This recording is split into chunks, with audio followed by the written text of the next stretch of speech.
నమస్తే టిఆర్ నిజం. నేను మీ తాళ్ళపల్లి రమేష్. మార్నింగ్ న్యూస్కు స్వాగతం. ఈరోజు పేపర్లోని ముఖ్యాంశాలు. ఈనాడు, ఆంధ్రజ్యోతి, నమస్తే తెలంగాణ, సాక్షి, మన తెలంగాణ, ఆంధ్రప్రభ వివిధ రకాల పేపర్లలో వచ్చిన ప్రధాన వార్తలుగా చూసుకుంటే, రాష్ట్రానికి ఇంధన భద్రత, పెట్టుబడులు, ఉద్యోగ అవకాశాలు పెంపే లక్ష్యము, clean and green energy policy విడుదల చేసిన సీఎం రేవంత్ రెడ్డి, జూపల్లి కృష్ణారావు, సుదర్శన్ రెడ్డి, సిఎస్ శాంతి కుమార్. ఈ వాస్తవానికి నిన్న జరిగినటువంటి గ్రీన్ ఎనర్జీ పాలసీని విడుదల చేసిండ్రు. అందులో పెట్టుబడులు ఎక్కువ మొత్తంలో రండి, ఎక్కువ మొత్తంలో వస్తే మీకు కావాల్సినటువంటి రాయితీలు మేము ఇస్తాము, అక్కడ మీరు కొత్త కొత్త కంపెనీలు పెట్టండి, కొత్త కొత్త కంపెనీలు పెడితే మేము మీకు రాయితీలు ఇస్తాము, మీకు నాలా కలెక్షన్లో రాయితీలు ఇస్తాము, మీరు పెట్టేటువంటి పెట్టుబడులు రాయితీలు ఇస్తాము, మీరు ఐపాస్లో ఉన్నటువంటి కొన్ని రాయితీలు మీకు అందిస్తాము అని చెప్పేసి అన్నారు. ఇంకోటి కూడా అక్కడ ఏమి ఇచ్చిండంటే, కొన్ని రాయితీలు ఇస్తాము, మీకు ప్రోత్సాహకాలు అందిస్తామని చెప్పేసి చెప్పిండ్రు. అందులో నాలా కన్వర్షన్ నుంచి మినహాయింపు ఇస్తాము, టీజీ ఐపాస్ ద్వారా సింగిల్ విండో విధానంలో అనుమతులు, మెగావాట్కు 4 ఎకరాల చొప్పున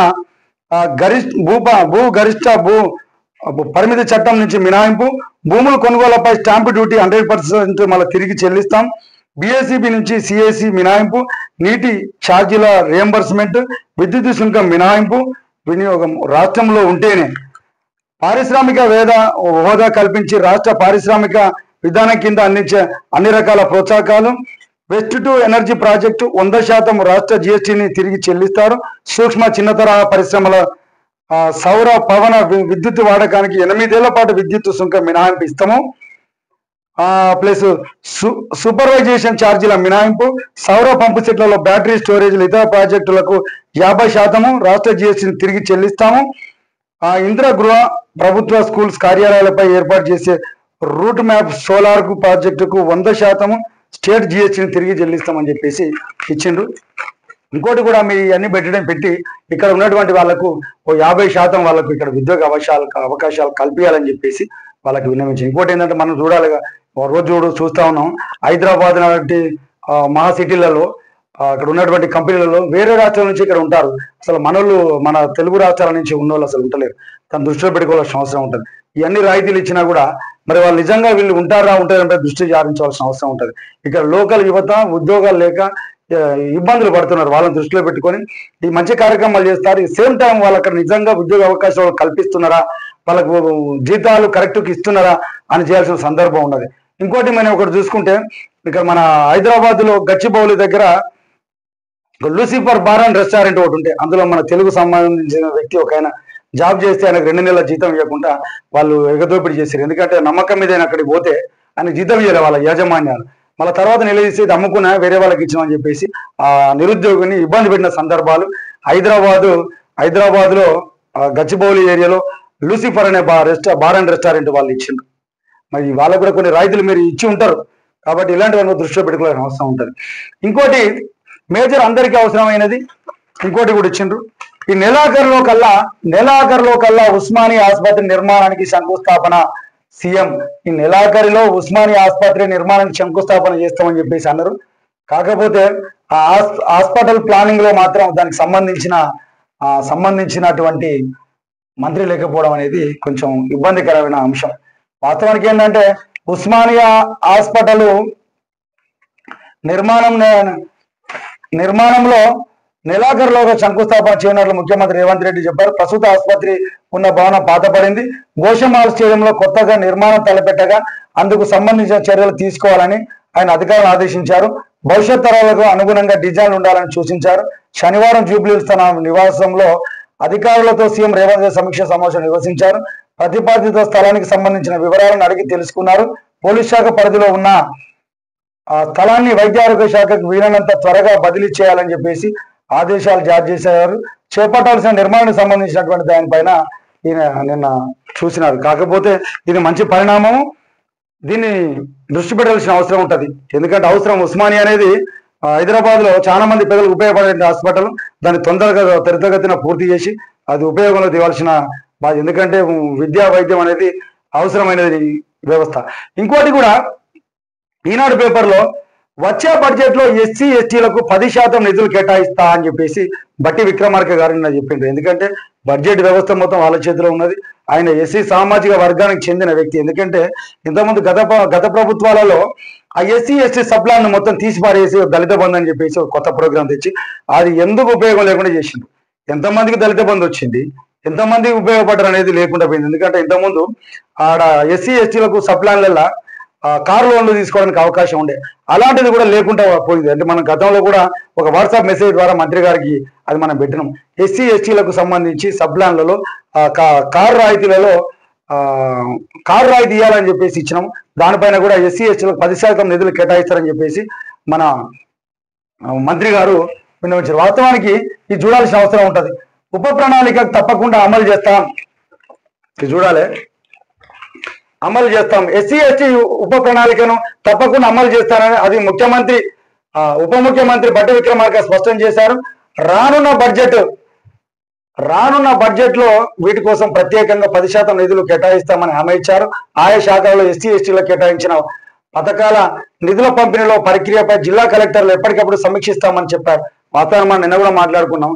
కలెక్టర్లు వంద కొంద పాళ్ళు క్షేత్రస్థాయిలలో ఈ ప్రజా ప్రభుత్వం దృష్టిలో పెట్టుకొని చేస్తే వాళ్ళు 100% లబ్ధి పొందుతారు. ఇంతకుముందు ఎస్సీ ఎస్టీలంతా ఏమన్నా సమస్య వచ్చిన కలెక్టర్ దగ్గర చెప్పుకునే సందర్భం ఉండే.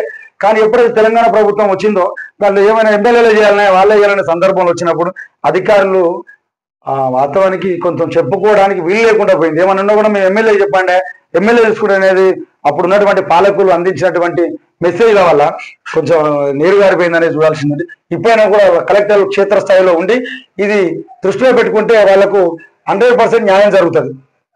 అదే దృష్టి పెట్టుకోవాల్సిన అవసరం ఉంటుంది. ఇంకోటి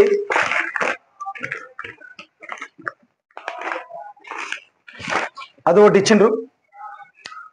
ఇంకోటి సాగు యోగ్యం కాని భూములకు 16 నుంచి సర్వే, 21 నుంచి 24 వరకు జరిగే గ్రామ సభలో వాటి నిర్ధారణ, గ్రామ సభలో ఇందిరమ్మ ఆత్మీయ భరోసా లబ్ధిదారుల ఎంపిక, గ్రామీణ ఉపాధి హామీ పథక జాబ్ కార్డుల ప్రమాణంగా ప్రభుత్వ మార్గదర్శకాలు జారీ చేస్తామని చెప్పేసి ఇంకోటి కూడా ఇచ్చిండ్రు.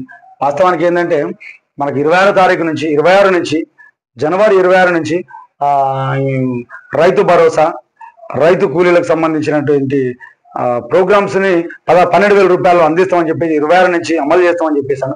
అందులో భాగంగా 21వ తారీఖు నుంచి 24వ తారీఖు వరకు గ్రామ సభలను ఏర్పాటు చేసి ఆ లబ్ధిదారులను ఎంపిక చేస్తామని చెప్పేసి అంటారు. ఇంకోటి ఇందిరమ్మ ఇళ్లకు సంబంధించి గతంలో ఇందిరమ్మ ఇల్లు వచ్చినాయి. గతంలో కాంగ్రెస్ ప్రభుత్వంలో వచ్చింది, మళ్ళీ టీఆర్ఎస్ ప్రభుత్వంలో ఏ పేదోడు కూడా ఇల్లు చేయలేదు. అప్పుడు కేసీఆర్ మాటలు నమ్మి ఇల్లు వస్తాయట, డబుల్ బెడ్రూమ్ ఇల్లు వస్తాయట, మంచి ఇల్లు కట్టుకోవచ్చు అని చెప్పేసి చాలా మంది సంతోషంగా ఉండే. కానీ వాళ్ళ ఆశలు అడియాశలు అయిపోయినాయి. ఎప్పుడైనా పేదవాడు కోరుకునేది మంచి ఆరోగ్యము, మంచి తిండి, మంచి ఇల్లు ఉండాలని చెప్పేసి కోరుకుంటాడు. అలాంటి అందలే ఈ కాంగ్రెస్ ప్రభుత్వంలో ఇస్తామని చెప్పేసి అన్నారు. దాన్ని కూడా 16వ తారీఖు గ్రామ సభలు ఏర్పాటు చేసి గ్రామ సభలో వాళ్ళను నిర్ధారణ చేస్తామని చెప్పేసి అంటారు. ఏ విధంగా నిర్ధారణ చేస్తారు దాని మీద కొన్ని సూచనలు చేసిండ్రు. అందులో ఇల్లు ఉన్నదా, ఇల్లు కట్టుకుంటాడా, అసలు ప్లేస్ ఉన్నదా, ఇల్లు ఉంటే ఆయన ఇల్లు ఇంతకుముందు ఏ పొజిషన్ లో ఉన్నది, అది పెంకుటిల్లా, బిల్డింగా, అలాంటి వాటిని చూస్తామని చెప్పేసి అంటారు. గతంలో ఏమైనా ఇల్లు వచ్చినాయా దాని కూడా దృష్టి పెడతామని చెప్పేసి అంటారు. ఇంకోటి ఏంటంటే వికలాంగులకు కూడా ఇవ్వాలన్నా అని చెప్పేసి ఇంకోటి మన వితంతువులకు కూడా ఇవ్వాలని చెప్పేసి కొన్నిటి మీద చర్చలు చేస్తాను. అది గ్రామ సభలో నిర్ధారణ చేసి అమలు చేస్తామని చెప్పేసి ఒకటి చెప్తాను. ఇంకోటి కొత్త కంపెనీల బీర్లు ఫిబ్రవరిలో ఎంపిక పూర్తి, మార్చిలో కొత్త సరుకు. వాస్తవానికి మొన్నటిదాకా కేప్ లైట్, కేప్ స్ట్రాంగ్ అనేది వచ్చే దానికి వాస్తవానికి వాళ్ళు ధరలు పెంచారని చెప్పేసి వాళ్ళ ధరలు పెంచాం మేము, వాళ్ళకు భయపడి మేము తలొగ్గేది లేదు అని చెప్పేసి ముఖ్యమంత్రి గారు దానికి సంబంధించినటువంటి మంత్రులు ఒక నిర్ణయం తీసుకున్నారు. కొత్త బ్రాండ్లు ఎంపిక చేయాలి. ఇంకోటి ఏంటంటే వేరే రాష్ట్రాల్లో, మన పక్క రాష్ట్రాల్లో ఏ విధంగా ఉన్నాయి, రేట్లు ఏ విధంగా ఉన్నాయి, మన దగ్గర ఏ విధంగా ఉన్నాయి, ప్రజలకు ఇబ్బంది పెట్టొద్దు, కొత్త బ్రాండ్లను తీసుకొద్దాము అని చెప్పేసి కొత్త బ్రాండ్లు వస్తాయని చెప్పేసి ఇంకోటి ఇచ్చింది. వాస్తవానికి అన్ని పేపర్లలో ఇంకోటి కూడా ఇచ్చిండ్రు. యాదాద్రి జిల్లా బారాస కార్యాలయంపై దాడి అని చెప్పేసి ఒకటి ఇచ్చిండ్రు. ఫర్నిచర్ ధ్వంసం చేసిన యువకులు, కాంగ్రెస్ ఎన్ఎస్యుఐ కార్యకర్తలు సీఎంపై బారాస జిల్లా అధ్యక్షుడు అనుచిత వ్యాఖ్యలు చేశారని ఆరోపణ. ఇది మనం దృష్టి పెట్టుకోవాల్సిన అవసరం. అన్ని పేపర్లు రాసిండ్రు, ఈనాడు, ఆంధ్రజ్యోతి, నమస్తే తెలంగాణ, సాక్షి ఇలాంటి అన్ని పేపర్ రాసిండు. వాస్తవానికి ఏంటంటే ఇది మన ప్రజాస్వామ్య దేశం, రాజకీయంలో ఉన్నటువంటి వ్యవస్థ. ఇలాంటి వ్యవస్థలో విమర్శ ప్రతి విమర్శలు అనేటివి ఉంటాయి. అది ఎవరైనా చేస్తారు. ఎందుకంటే ప్రభుత్వంలో ఉన్నటువంటి పెద్దలను ప్రశ్నించాల్సిన వ్యవస్థ ప్రతిపక్షాల పైన ఉంటుంది. ఇది అనుచిత వాక్యాలుగా భావించారు. ఎందుకంటే ముఖ్యమంత్రి గారు ప్రతిరోజు ఏదో కార్యక్రమం తీసుకొని ప్రజాక్షేత్రంలోనే మంచి జరగాలని చెప్పే దృక్పథంతో పోతాను. మీరు ఇలాంటి వాటికి పాల్పడితే ఇది మంచి మెసేజ్ ఇచ్చినట్టు కాదు. ఎందుకంటే ఇవాళ అధికారంలో మీరున్నారు, రేపు పొద్దుగాల వేరే వాళ్ళు ఉంటారు, మరి పొద్దుగాల వాళ్ళు ఉంటారు. ప్రతి ఒక్కరికి ప్రతిదాడులు చేసుకుంటూ పోతే కరెక్ట్ కాదు. ఇంకోటి అక్కడ ఉన్నటువంటి పోలీస్ వ్యవస్థ చూస్తున్నదని చెప్పేసి అంటారు. పోలీసులు ఎక్కడ చూసిన సందర్భాలు ఉన్నాయని చెప్పేసి మనం భావించాల్సిన అవసరం ఉంటుంది. ఎందుకంటే వాళ్ళ చట్టాన్ని గౌరవించే వ్యక్తులుగా మంచిగా చేస్తారు. ఎందుకంటే ఒకరి మీద నిందలేయాల్సిన అవసరం లేదని చూడాల్సిన అవసరం. జల విషాదం. కొండపోచమ్మ సాగర్ లో మునిగిన 5 యువకులు మృత్యువాత. జలాశయం వద్ద సెల్ఫీలు తీసుకుంటుండగా పట్టుతప్పి 4 వారిని కాపాడబోయే మరో స్నేహితుల మధ్య దిగ్భ్రాంతికి వ్యక్తం చేసిన రేవంత్ రెడ్డి, కిషన్ రెడ్డి, కేటీఆర్ గారు. ఎందుకంటే ఈ సరదాలకు పోయి కుటుంబాలను ఇబ్బంది పెట్టుకోవద్దు, ప్రాణాలతో చెలగడు. ఈ సెల్ఫీలు అనేది ఏందా, ఓ ట్రైన్ కాడ పోయి తిస్తాడు, ఒక బస్ కాడ పోయి గుట్ట మీద పడి ఏది సెల్ఫీల పిచ్చి ఎంతవరకు వస్తుంది. మీ మీద ఎన్నో ఆశలు పెట్టి మీ తల్లిదండ్రులు ఉన్నారు. వాళ్ళ యొక్క రోదనలు వినిపించే వాళ్ళ యొక్క మనసును చింతించకండి. ఎందుకంటే మీ మీద 100 ఆశలు పెట్టుకున్నారు. మీరు సమాజానికి ఉపయోగపడే వ్యక్తులు. ఇలాంటి చిన్న చిన్న సెల్ఫీలకు పోయి కుటుంబాలను విషాదంలో నెట్టొద్దు. గ్రామాలలో స్థానిక సంస్థల సందడి. ఆంధ్రజ్యోతి. గ్రామాలలో స్థానిక సంస్థల సందడి. సర్పంచ్, ఎంపీటీసీ, జెడ్పీసీల ఎన్నికలపై చర్చ వచ్చే నెలలో నిర్వహిస్తారని విస్తృతంగా ప్రచారం. రిజర్వేషన్లలో మార్పుల నేపథ్యంలో తీవ్ర ఉత్కంఠ. పథకాల అమలుపై సర్కారు వైఫల్యాలను పథకాల అమలులో సర్కారు వైఫల్యాల విమర్శలపై విపక్షాలు. వాస్తవానికి ఏంటంటే 9 నెలలు అవుతుంది సర్పంచులపై, అధికారుల పాలన జరుగుతుంది. కాకపోతే చర్చ జరుగుతుంది, ఎవరు సర్పంచ్ అవుతారు ఏం కథ అని చెప్పేసి. ఇప్పుడే ఊళ్ళలో నీ అమ్మ నువ్వంటే నువ్వని చెప్పేసి ఉర్రుతలకు రోడ్ల మీద పొద్దుగాలైతే అయ్యే ముచ్చట్లు పెట్టుకుంటాను. ఎందుకంటే కొద్దిమంది ఏమో జెన్యున్గా సేవ చేసే వాళ్ళు వస్తారు, కొద్దిమంది ఏమో మనుషులు రెచ్చగొట్టి వచ్చే వాళ్ళు కొద్దిమంది ఉన్నారు. కొద్దిమంది సేవ చేద్దామని వచ్చి డబ్బులని ఖర్చు పెట్టుకుని తర్వాత కుటుంబాలు ఇబ్బందులు పడి హైదరాబాద్ లాంటి సిటీలలో పోయి సెక్యూరిటీలుగా పనిచేసే సందర్భాలు వస్తున్నాయి.